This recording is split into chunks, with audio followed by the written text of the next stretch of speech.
All right, so very exciting. We have reached a key point in the course because for the very first time, we're going to add a product to the site. We're going to start this is going to start feeling very real now. So there are two types of products. You have simple products and you have variable products. And we're going to start with simple products. Now, a simple product is just that. There's no variation. So it's just one size, one color. That's it. A variable product, as you might expect, has several sizes, maybe several colors, maybe other variations. A good example of a variable product would be a t-shirt, for example, which comes in different sizes and probably different colors. So I'm going to start with this simple product, and as you know, I'm doing the dog jewelry niche. Is one of the things I've done in the past, and this particular product I have sold in the past and it has worked well for me. You're very welcome to steal it from me. I won't come after you, so that's for free. So, but it's also a very nice demonstration of what a simple product actually is. So the first thing you want to do when you're identifying a product is, as we looked at in one of the previous lectures, which was entitled Deciding What to Sell, where I took you through some sort of golden rules, if you like, of what makes a good product. So you have a very, very good head start. So let's look at those right now. So the first one was the price. Yeah, we need a price under $4. So here we are at $1.19. So we're well below that. And in fact, we can get it for $1.06 apparently when the moment when the sale starts. But anyway, we're well within our price range. Can we sell this between 15 and 20? Well, I know that we can. I have in the past. So yes, there's good markup on jewelry. That's one of the reasons I'm into it. Is it heavy? No, it's not. It weighs nothing. So that's great. Is it fragile? It's a little bit fragile, but it's not going to break in transit. This is not a glass jar or something like that. It's not going to smash up in transit. So you don't have to worry about that.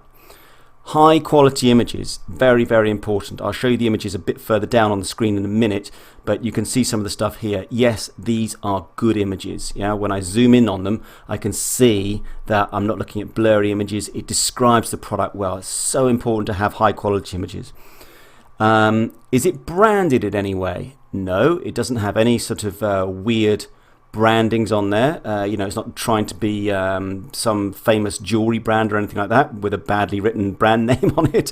Nothing like that. So we're all good to go there. Can it be found at Walmart? In other words, is it everywhere is really what I'm trying to say in that particular point, as you know.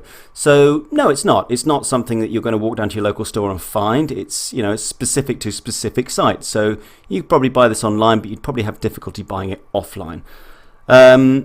Now, does it solve a problem? Of course it doesn't, but it does cater to a passion. Yeah, people will buy this stuff because they're passionate about their pets and their dogs. And many of us are, me included. So, and this one is particularly related to rescue dogs, which is also a very interesting market as well, which you might want to look into. Now, let's have a look at the supplier. So we got great feedback, 97.5%. Person's been going for 2 years, which is fantastic. Lots of diamonds there, 3,379. So yeah, it's looking good. Have they got plenty of stock? Yes, they have. 999 pieces available down here. So that's also a very good sign. And the last thing, do they provide e-packet? Well, let's have a quick look on the shipping. And sure enough, they do. So for me, that checks out on all of my golden rules. And I can move forward and put this on my site. Now, there are many, there are a few, and one in particular that's very well known, which I'll come to later on, which is software products that allow you to automatically put products onto your site. But nevertheless, it's important that you understand how to put the thing on manually. And you'll see how easy it is as I go through this right now. So all I need from AliExpress are the photographs. And to do that is very, very simple. You just scroll down. And here they are, down the bottom here. Right mouse click and just do a save image as onto your PC, Mac, whatever you're using. And then I'm going to show you how to import that and actually create a product on your page in a sec. I won't leave you here watching me do this. I'll do this right now and I'll see you in a second. Okay, fantastic. So back here on the admin system. Now, all we need to do is go to Products and click on Add Product. So for each product, we've got three main aspects. We've got the title, we've got the description, and we've got some images. So let's start with the title. So with your title, keep it succinct. Yeah, I see some people just literally taking the title from AliExpress, and as you've seen, many of them are very, very poorly written.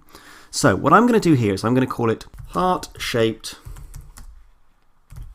dog pendant. All right, nice and simple, says exactly what it is. There really is no ambiguity there whatsoever.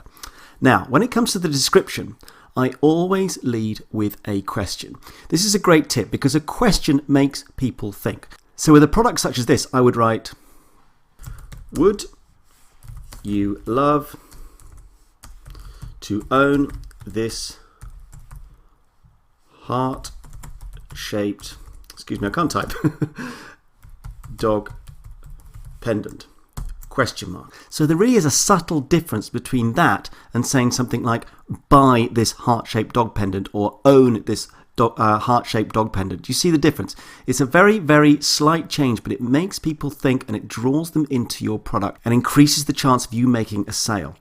Now, having led with that question, the next thing we want to do is add in some bullet points. And I will be talking about this in a bit more detail later on. But right now, the key is to keep it simple, okay?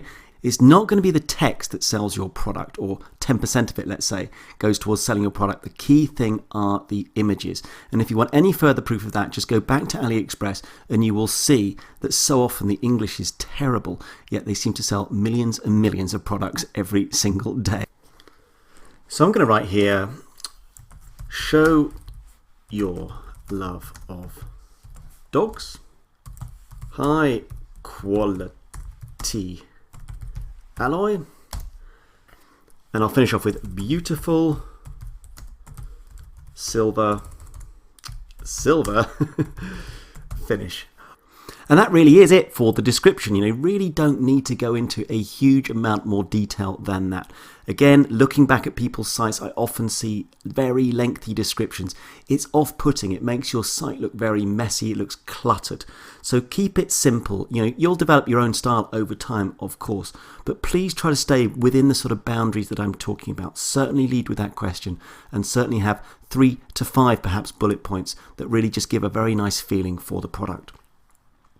So the next thing we want to do is look at the images. So I've already taken the images off AliExpress, as I described before. So all I need to do now is just upload them. So if I click on upload, I will take basically all of the images that I took from Ali here. And here we go, immediately imported into my product. Now I can move these around, very, very easy, just drag and drop. I can edit them, I can do all kinds of things as well, but I really don't need to. All I need to do is just choose the lead image, which is obviously the biggest one, as you can see here. So I'm very, very happy with that. Those images for me are perfect. So what we've done there is we've got the 3 main things already in place: the title, the description, and the images. Now, what we're going to move down to here, of course, is the key discussion about pricing. And you already know from previous lectures that we basically now want to sell at around the $20 mark. Okay, you can see mine's in euros. That's just because I'm in Europe. But wherever you are, keep it around that sort of 20 euros, $20, whatever it is, type mark. Okay, now we've got 2 things here. We've got a price and we've got a compare at price. Now your compare at price can be a little bit confusing. That title sometimes is your price when it's not on sale. Okay, so I might put that at, let's say, 25 euros. And I might have my price, in other words, the price the person is ultimately going to pay, and I might put that at 19, just for example. So what I've done there is I've put the product on sale to start with, okay? So it was 25 normally. I'm giving it to them for 19. And I do that with every single product that goes onto my site when it's new. And with my system, if you want to follow my lead with that, I will keep it on my site for a week or perhaps 2 weeks. And then after that period, I will typically take it off. I don't want to have everything on sale on my site all the time because it kind of looks ridiculous. So that's my rule. New products, keep it on sale maybe for a week or 2 and then put it back to the original price. Now, as we go down through this, I'm going to ignore some things that you really don't need. First of all, inventory, okay? we are drop shipping. We do not stock anything. That's the beauty of this whole model, right? We're taking the product from Ali, and you're going to see how this whole process works. But if you cast your mind back to that very first slide where I said how you will make money, you will remember that the product is stored with our supplier on Ali, and that supplier is going to ship directly to our customer. We don't stock anything. We can therefore ignore all of this. Now for shipping, we do want to keep this just checked on because it does affect some of the pricing calculations later on, but really nothing to touch. And really that's it. And at the bottom, we just have this search engine listing preview. Okay, this is how it's going to show up in the search engine listings, which is a very nice little extra. So all we want to do now is click on save. And there we go. Brilliant. Congratulations. You've added your first product. Now I can now view this product by clicking on this little view thing here. So let's do that. And here we go. We got our heart-shaped dog pendant. We've got that image that I chose, which is a good quality image. Here are my other images down here. Okay. All looking very, very good. I've got my add to cart button by default. It's on sale. Yeah, it was 25 euros down to 19, clearly marked as sale. And then of course my description.